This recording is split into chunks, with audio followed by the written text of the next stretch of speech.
அது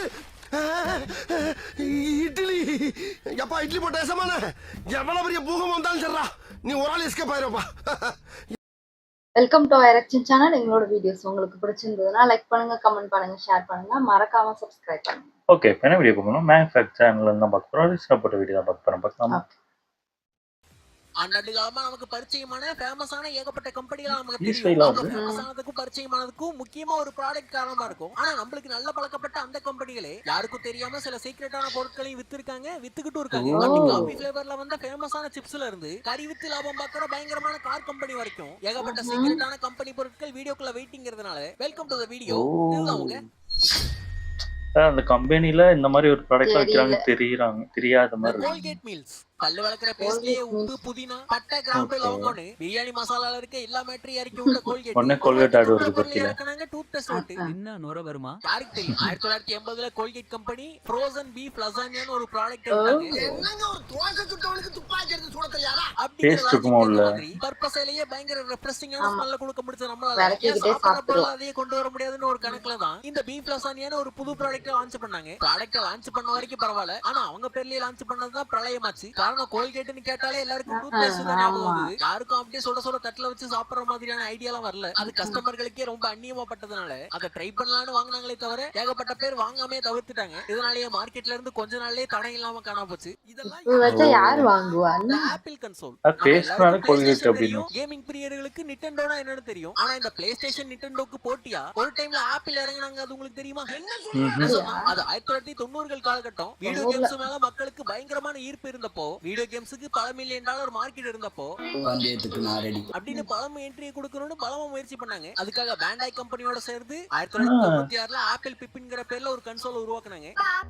அப்படின்னு கேமர்ஸ் எல்லாம் கிண்டல் பண்ற மாதிரி அதோட பேர்லயே பிரச்சனை. அதே மாதிரி ஆப்பிள் ப்ராடக்ட்களுக்கு ஐகானிக்கா இருக்க அந்த லோகோவா இல்ல அதீத விலையும் அதுக்கு வச்சாங்க. 1996 காலகட்டத்திலேயே $600 பைத்தியங்களா கான்ஃபிகரேஷன்லாம் பயங்கரமா இருந்தாலும் அப்பவே $600 அது அதிகம். அதே டைம்ல 1995ல லான்ச் ஆயிருந்த PS1 வெறும் $300. அந்த PS ஓடயே சேர்ந்து லான்ச் ஆயிருந்த நிட்டெண்டோவும் $200. கால கேமர்களுக்கு அஃபோர்டபிளான விலையா இருந்தது. அதே மாதிரி பிளே ஸ்டேஷன் $600 போட்டுருக்காங்க. சிஸ்டம் அவங்க கிட்ட இல்ல. கேம் டெவலப்பர்களும் பிப்பினுக்கு கேம் உருவாக்குறதுல ஆர்வம் காட்டல. அவ்வளவு விலை கொடுத்து வாங்கி விளையாடுறதுக்கான எக்ஸ்க்ளூசிவான கேம்கள் அதுல இல்லங்கிறதுனால வீடியோ கேம் விளையாட்டாளர்கள் பிப்பினை வீதியில விட்டாங்க. காலப்போக்கில் ஆப்பிள் பிப்பின்னு ஒரு ப்ராடக்ட் வச்சிருந்ததே பலருக்கும் தெரியாத. இப்போ 2 லட்சம் 3 லட்சம் பாட்டு கேட்கிற ஸ்பீக்கர்களுக்கு பேர் போன JBL கம்பெனி எல்லாருக்கும் தெரிஞ்சிருக்கும். பல ஆண்டுகளா பல ஆண்களோட முகத்துல இருக்க முற்களை கொய்துகிட்டு இருக்க இந்த ஜில்லெட் பிராண்ட பத்தி எல்லாருக்கும் தெரியும். ஆனா இசை இறச்சலையும் தாடி சரச்சலையும் ஒன்னா சேர்த்தா ரெண்டும் ஒண்ணு சேரவே முடியாதுன்றேன். சேர்ந்துட்டாங்க பாஸ். 2019ல இந்த ரெண்டு கம்பெனியும் சேர்ந்து ஒரு வினோதமான ப்ராடக்ட்டுக்கான ஐடியாவை கொண்டு வந்தாங்க. ரேசர்லயே ஒரு சின்ன ஸ்பீக்கரை வச்சு பாட்டு கேட்டுக்கிட்டே சரிங்கன்னு அந்த கான்செப்டை வெளிவிட்டாங்க.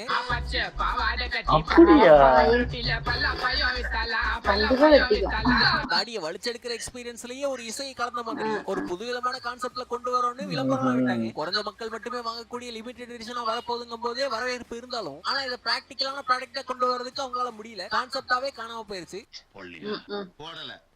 KFC ப்ரொடெக்ஷன் உலகம் ஃபுல்லா ஃபேமஸான KFC கம்பெனி யாரும் நினைச்சு பார்க்காத ஒரு வினோதமான ப்ராடக்ட்டை கொண்டு வந்து அத மக்கள் எல்லாம் வாங்கி தீர்த்த வரலாறு இருக்கு. 2017ல KFC கம்பெனி ஜப்பான்ல அவங்களோட ப்ராடக்ட்டுக்கு சுத்தமே சம்பந்தம் இல்லாத மாதிரி KFC சன்ஸ்கிரீன் ஒன்னு கொண்டு வந்தாங்க. இதுல இருந்து முதல்ல பாதுகாக்கிற சன்ஸ்கிரீன்லயே SPF 30யோட அவங்க கம்பெனியோட ஒரு பியூட்டியும் கலந்து விட போறோம்னு சொன்னாங்க. அதாவது அந்த சன்ஸ்கிரீனை வாங்கி தேய்ச்சிங்கன்னா உங்க மேல KFCயோட ஃப்ரைடு சிக்கன் வாசம் அடிக்கும். இருக்காது போல. ஏன்னா அந்த காலகட்டத்துல ஜப்பான்ல அதை கொண்டு வந்த நேரத்திலேயே செம ஹிட் ஆச்சு. ஆன்லைன்லயே சோல்ட் அவுட் ஆயிருச்சு. வாங்கி பூசின ஜப்பான் மக்களுக்கும் இந்த ப்ராடக்ட் ரொம்ப பிடிச்சு போச்சு. அது பொரிக்கும் படைக்கும் போற மருந்து.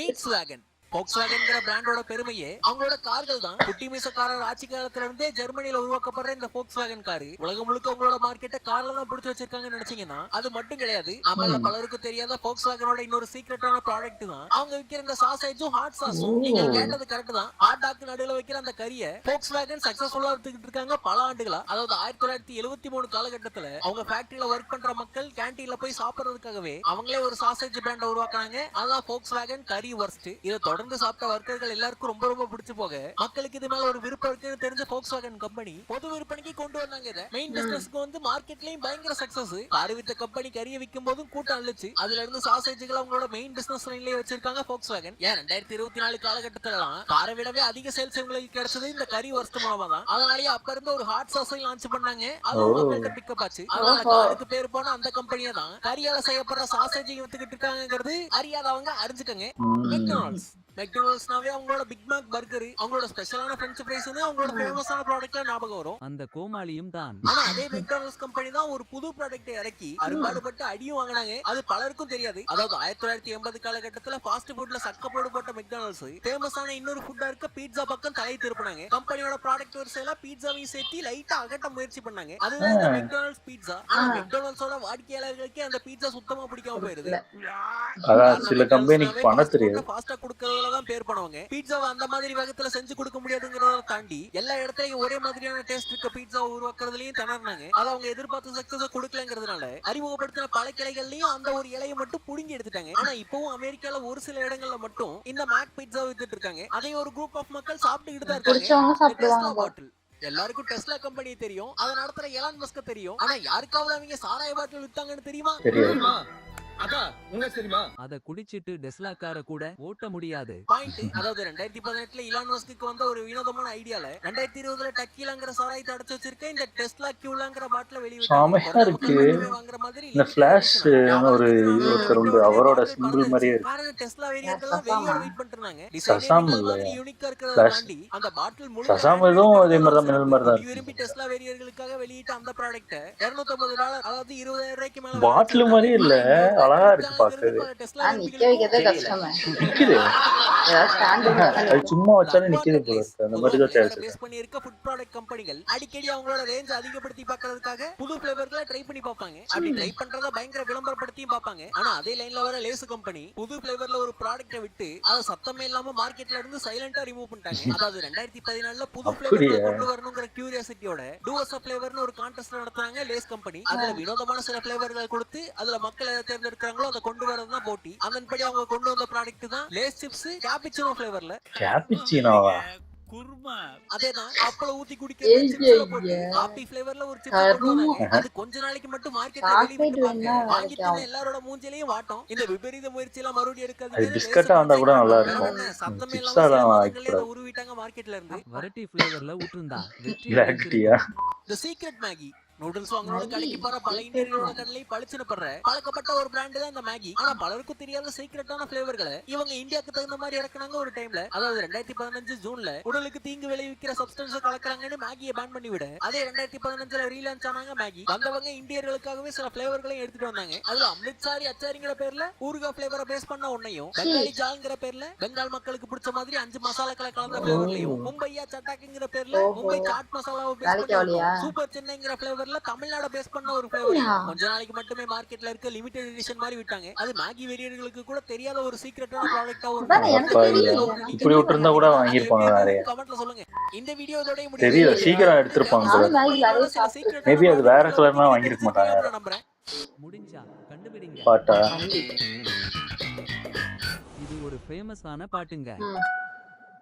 ஏய் கண்ணு ரெண்டு கமெண்ட்ஸ்ல கண்டுபிடிச்சு காட்டுங்க.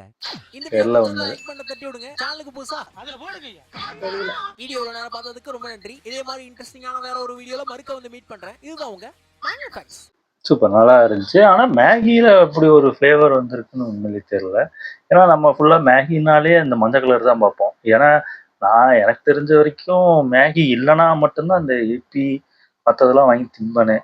இல்லைன்னா மேகி தான் அந்த எல்லோ கலர் பேக்கெட் இருந்தா மட்டும் தான் வாங்குறது. அது இருக்கா இல்லையான்னு பார்த்துட்டு தான் வாங்குறது. அப்படி இருக்கும்போது இந்த கலர்லாம் இருந்துச்சுன்னா கண்டிப்பா பார்த்துருந்தாலும் வாங்கியிருக்க மாட்டோம் எனக்கு தெரிஞ்சு. நான் அந்த பாட்டையே யோசிச்சுட்டு இருக்கேன், என்ன பாட்டுன்னு தெரியலையே. ஆமா ஆமா, அதே மாதிரியே இது கேஎஃப்சில அந்த இது ஒரு க்ரீம் விட்டாங்களே, கேஎஃப்சி ஸ்மெல் அடிக்குமா, சிக்கன் ஸ்மெல். அது பசியை தான் தூண்டி விடும். ஆமா, பசிக்கும் பக்கத்துல வந்தா சாப்பிட்டு வந்திருக்காங்க போல அப்படிதான் தோணும். ஆமா, ஆனா மேகி நான் நிறைய வாங்கி சாப்பிட்டுருக்கேன். இப்படி ஒரு இது வந்து அதே மாதிரி லேஸ் கேபிச்சினோ அதுவும் தெரியாது. உண்மையிலே சிப்ஸ்னாலே அது காரமா தான் நல்லா இருக்கும்.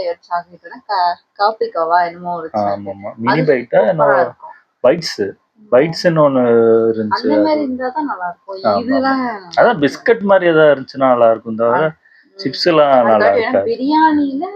பிரியாணி ஃபிளேவர்ல ஒரு சிப்ஸ் பண்ணுங்க, அது கூட கொஞ்சம் நல்லா இருக்கும்னு நினைக்கிறேன் அந்த வாசத்துக்கு. டீ இதுலலாம் காஃபி இதுலலாம் ட்ரை பண்ணாது. கிரீன் டீ பண்ணுங்க அடுத்து. ஓகே, எங்க வீடியோஸ் உங்களுக்கு பிடிச்சிருந்தா லைக் பண்ணுங்க, ஷேர் பண்ணுங்க, கமெண்ட் பண்ணுங்க, மறக்காம சப்ஸ்கிரைப் பண்ணுங்க. நல்லா இருக்கும்.